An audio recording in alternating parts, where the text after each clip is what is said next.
Bro, if you are a Washington Commanders fan and your heart is not racing right now, that means you are just not paying attention. This 2026 offseason is hitting different. Not kind of different. Not a little bit better. Different for real. The kind of different that makes you stop and go, hold up, is this actually happening with the Commanders? With our Commanders? And yeah, man, it is happening. Adam Peters has been putting something special together out in Loudoun County for months. Smart signings, a younger roster, more heat on opposing quarterbacks, attention to details. Every piece of the puzzle has been sliding into place. But today, we have 3 updates that together show the full picture of what this team is trying to build. From a quiet warrior who stayed home to a hidden gem in the draft to the name Commanders fans have been waiting weeks to finally hear clearly. So if you are here, fam, strap in because this video has everything: loyalty, under-the-radar talent, and the wideout who could completely change the face of Jaden Daniels' offense. Let's roll. News 1, Jeremy Reaves stays in Washington. Okay, let's start here, and I know what is already running through your mind. Bro, Jeremy Reaves, seriously, that is the headline, and I get it. When you think about the Commanders and off-season moves, your brain goes straight to the big names, the big contracts, the splashy arrivals. But hear me out for a second, because this move, even if it looks small, says a lot about the culture Dan Quinn and Adam Peters are trying to build with this squad. Jeremy Reaves just re-upped with Washington. Full terms were not made public, but the deal is official. And if you do not really know who Jeremy Reaves is, let me give you some real context because this dude has a story that very few players in the league can match. Reaves hit the league as an undrafted free agent. No pick, no hype, no special ESPN segment. Signed with Washington back in 2018 and has been here ever since. 8 years, bro. 8 years on the same team. Fighting every single week for a spot on the roster, giving everything on special teams, covering kickoffs, chasing down returners, being the first one to throw the body in there, that kind of player that does not show up in the box score. So you do not notice right away, but when that player is not out there, the team feels it. And look at what Reaves did in 2025. Played all 17 games, started 8, racked up 81 tackles, a new personal best, 7 passes defended, 5 tackles for loss. This dude just had the best season of a career at 29 years old. That is not normal. That is mindset, but it gets better. In 2023, Reaves tore up a knee and his season was over by week 5. Year done, knee surgery. For a lot of players, that is the beginning of the end. And Reaves came back in 2024 and played all 17 games.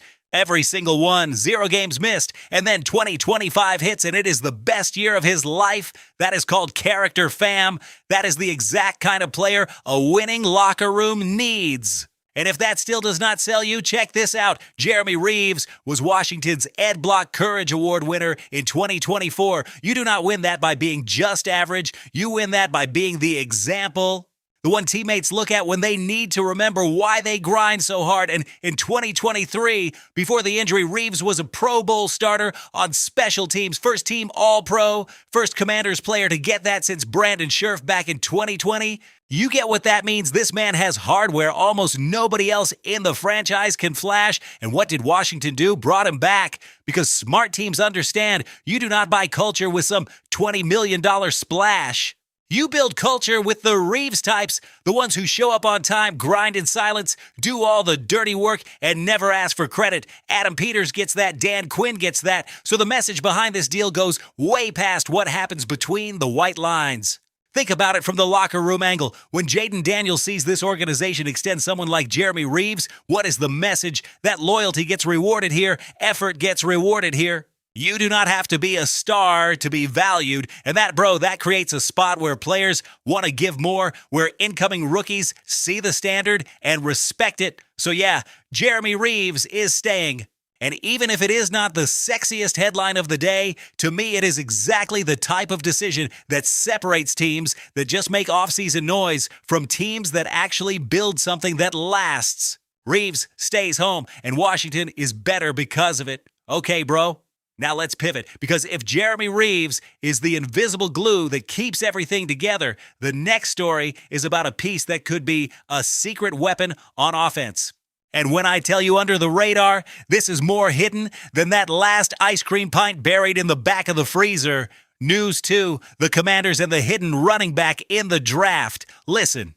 Whenever the Commanders roll into a pro day and put real attention on a player, you need to take notice. Does not matter if it is round 1 or round 6. Good scouting departments find gold where other people are not even looking.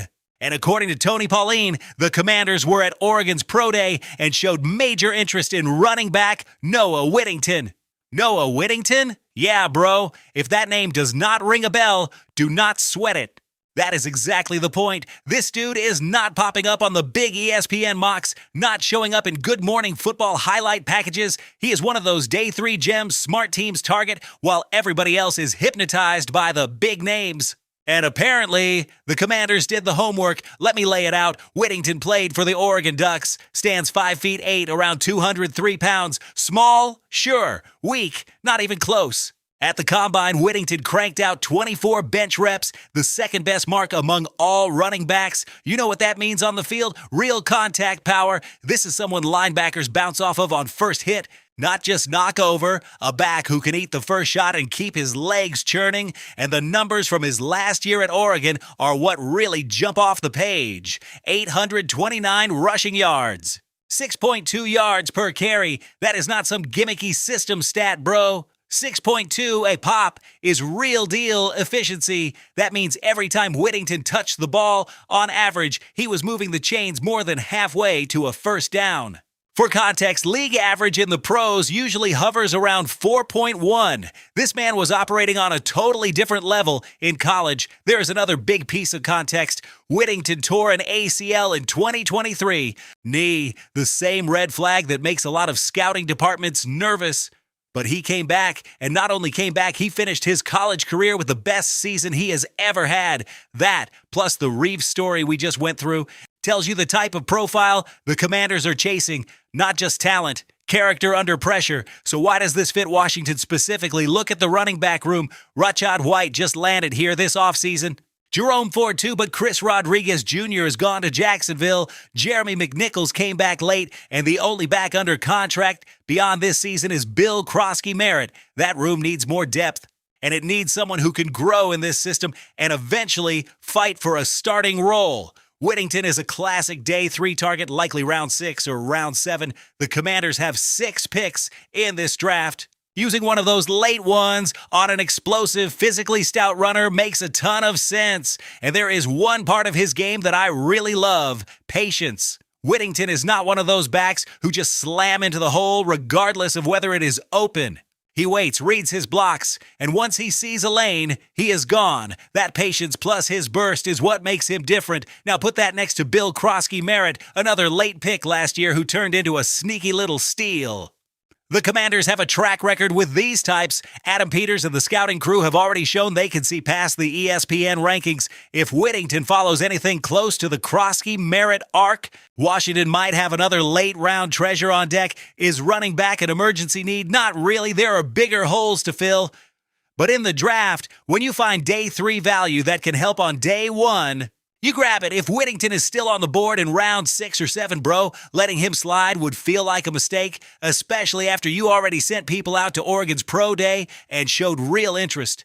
That kind of thing does not happen by accident. So fam, here's the video question.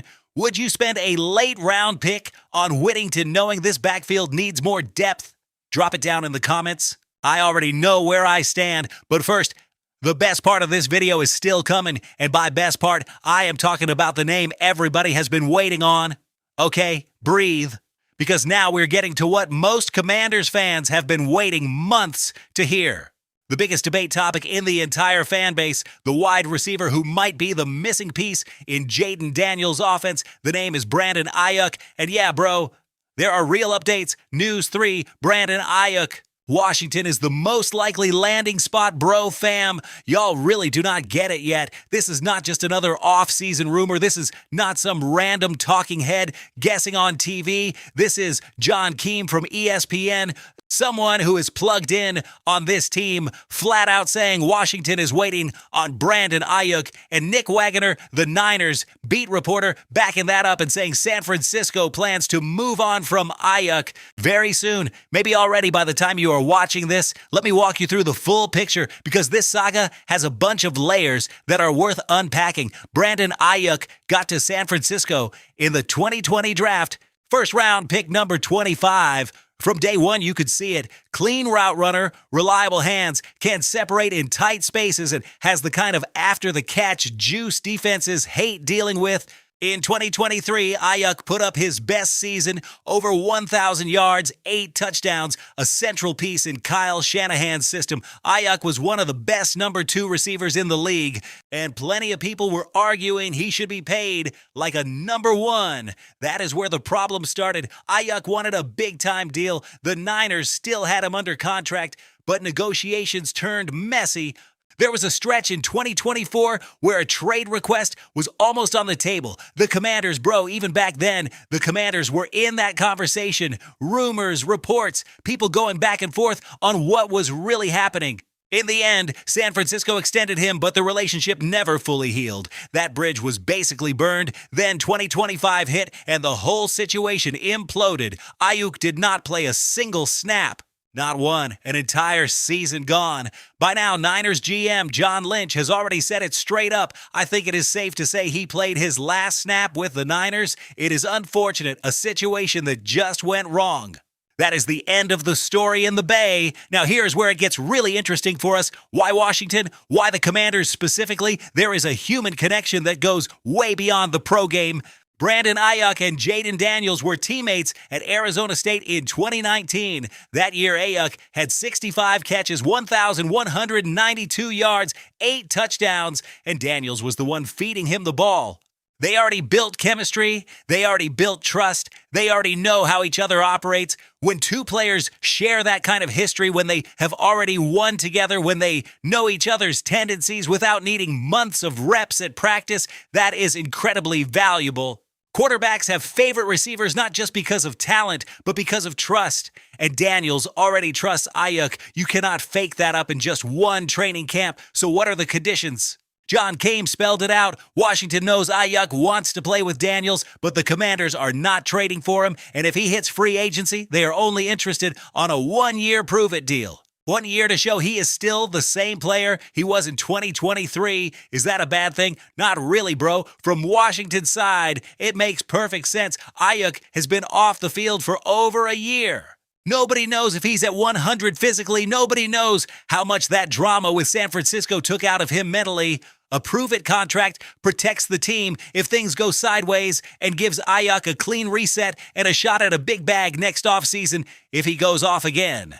Check what Nick Wagner reported specifically. The Niners plan to cut Aiyuk. It could happen that same day, and Washington is the most likely destination, probably on a 1-year prove-it deal. That is not some wild hot take. Fam, that is a plugged-in reporter telling you this move is basically on deck. What does that mean for the Commanders' offense? Man, just think about it. Terry McLaurin is still the top dog, one of the best deep route separators in the league, and the chemistry with Daniels grew a lot in 2024. But who is the true number 2? That has been the whole all offseason. They took swings at Alec Pierce. Romeo Doubs got mentioned. None of that really materialized. Aiyuk walks in the building and is instantly the number 2. A number 2 with multiple seasons over 1,000 yards, with 25 career touchdowns, with route running polish that fits perfectly in a modern offense built around creating matchups and spacing people out. And on top of all that, Daniels already has the timing down with Aiyuk, already knows when and how Aiyuk is going to hit his brakes. Now mix that with what Peters has already done. Younger roster, more pass rush juice, keeping a hungry identity. Bro, we are looking at a team that could be flat out dangerous in 2026. Not let's see how they look dangerous, more like you really do not want to see this group in January dangerous. The last piece Kame's article brought up, if Aiyuk lands here, the one glaring need left is center, replacing Tyler Biadasz. Everything else, man, everything else is either already handled or in motion. Pass rushers brought in, youth on the roster checked, backfield depth being addressed, high-end number 2 wideout almost in the door, center on the offensive line, that is the last big to-do. And with the 7th overall pick and some options still sitting out there on the market, that can get solved too. Do you realize what Peters is building here step by step, piece by piece? No panic moves, no throwing dumb money just to make headlines, patience, vision, smart roster construction. All of it pointing toward a real competitive window with Jaden Daniels right in the middle of it. Bro, I have been riding with this team for years, and it still feels wild to say that out loud in the best possible way. Fam, this is exactly what I needed today. 3 stories that on their own each say something, but together they give you a clear picture of a team building with a real plan, a warrior re-signed because the organization actually values that type of player. A hidden running back who might be this year's late round steal, and the wide receiver we all want to see catching dimes from Jaden Daniels at FedEx Field. The 2026 Washington Commanders are not the 2020 version. Not the 2022 version, not even the 2024 version, because this year, for the first time in a long time, every move makes sense, every decision has direction, and every daily headline reminds me this team finally has the right people in the right seats, doing things the right way. Brandon Aiyuk with Jaden Daniels. Bro, if that goes down, this Commanders offense is going to be a nightmare for every defense in the NFC. McLaurin outside, Aiyuk in the slot. Rashad White coming out of the backfield, and Daniels at the center of it all, making reads with that calm that sets that quarterback apart from everybody else. If that comes together, man, the Commanders are going to make noise in 2026. Real noise. So if this video got you fired up like it did me, go hit that like button right now, bro. Subscribe if you have not already. And in the comments, tell me this. Are you giving Aiyuk a 1-year prove-it deal? Or would you rather roll the dice in the draft and bet on the future? Because I want to hear what the whole Go Commanders family thinks. See you in the next video. Hail to the Commanders!